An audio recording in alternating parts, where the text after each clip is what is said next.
I'm Brittany Lewis with Forbes Breaking News. Senator Shelley Moore Capito questioned EPA Administrator Michael Regan about the agency's budget on Wednesday. During a Senate Appropriations Committee hearing, the West Virginia Republican asked Regan about canceled pipelines as well as employment numbers. Take a listen to their exchange. Senator Capito. Thank you, Mr. Chairman. Thank you, Mr. Administrator. Good to see you again, and I look forward to our visit together to West Virginia in June, and thank you for agreeing to do that. I appreciate that. I'm going to follow up on a topic we've talked about, I think it's about 13 months now, and that is the EPA's involvement in developing the U.S. nationally determined contribution target.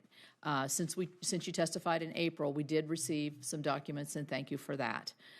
So your staff had also agreed to schedule a briefing, so that has not been scheduled yet. So I'm asking you to please have that briefing scheduled as soon as we can with my staff. Okay.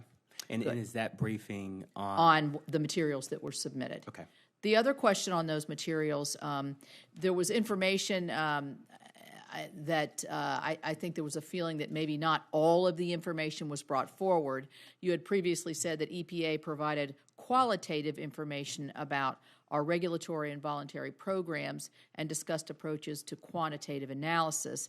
So in the materials, we didn't see any of that quantitative analysis, and I'm wondering, did we get all the materials? I mean, are you satisfied that you've presented all the materials to our staff that we had been requesting? I am. I posed this question just yesterday, and my you knew staff, you'd see me, right? My staff knows how serious I am about being responsive to your request, and so to the best of my knowledge, you all have all of the materials that we have. Okay, then I look forward to the briefing. I think that will help us understand more some of the data. I think there was some questions as to how the data was presented. Okay. I did ask you, and this is a question, and there's been a couple articles about, you're asking for 1,000 more employees in this budget. How many people are presently full-time at EPA? We have, let me get you an accurate number here. We have right now about 14,824 employees. Okay. Okay, so the 1,000 would take you up to 16,200. So you're not even at your full capacity right now. Yes, our FY23 budget request would support right around 16,000. Right. So you're still shy. You're still not hiring in to the max that you have from last year quite yet. You must not be, because 1,000 would be 15,200. So yes, we're still hiring. 600 people shy of your max. Are all of those people back in the office and working post-pandemic? Yes, our return to work strategy was it began February 28th. Our political appointees and senior agency leadership returned. Beginning March 28th, our managers and our non-bargaining staff returned. So we worked extensively with our unions, still working with our unions, but we are, in the coming weeks, all of our EPA employees will be fully phased into what we're calling our new schedules. Yeah, and your new schedule for some people includes fully remote work, right? Yes. According to an article, yes, that I read. And then also coming in one day every 2 weeks, another. Yes, we have a range. So this is not actually everybody coming in. It can be a blended system, correct? Correct. Okay. Okay. I had a meeting yesterday with some energy folks, and you've been in your confirmation, and I think every time you've been in front of all of our committees, and I think you've exhibited this in certain instances. You've pledged to have all stakeholder involvement, to listen to everybody before making a decision, knowing that you're not going to please everybody in the room. And there was a general feeling within, this is related to pipelines and natural gas development, that they had made numerous requests to EPA to be a stakeholder, to have their positions heard. I think we all see what's happening in Europe. We know that the reliance on our own energy resources and an all of the above energy plan, and we're feeling, I think most of us in energy states feeling as though that's not really moving forward through the administration with some of the pipelines that have been canceled. I have an MVP pipeline in West Virginia that has had some huge difficulties, even though it's 95% complete.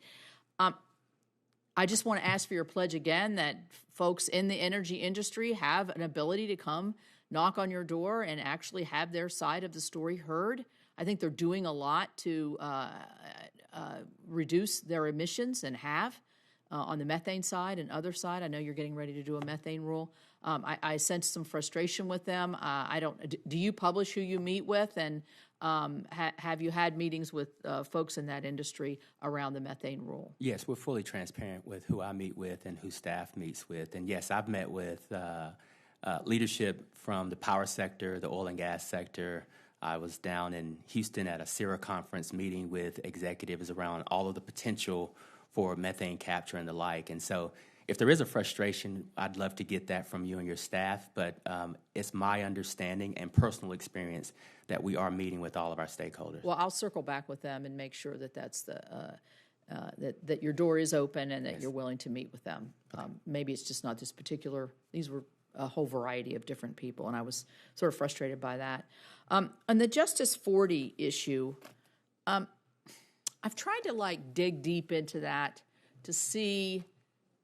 It's pledged that 40% of the funding that is going to go to justice communities.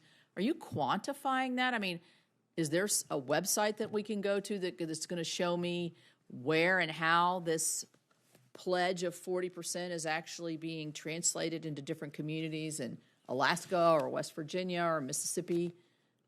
Yeah, I think that, so the Justice 40 initiative obviously is being quarterbacked out of the White House. And so who would we go to at the White House? The Center for Environmental Quality, Brenda Mallory's shop. Okay. And as agencies, we're all participating in pilot projects to demonstrate how to do this. So let me give you a couple examples. With the bipartisan infrastructure law, the $5 billion for Superfund brownfields, as we put that money out, we've got more than 50 or 60%, I'll get you the right number, that goes to disadvantaged communities.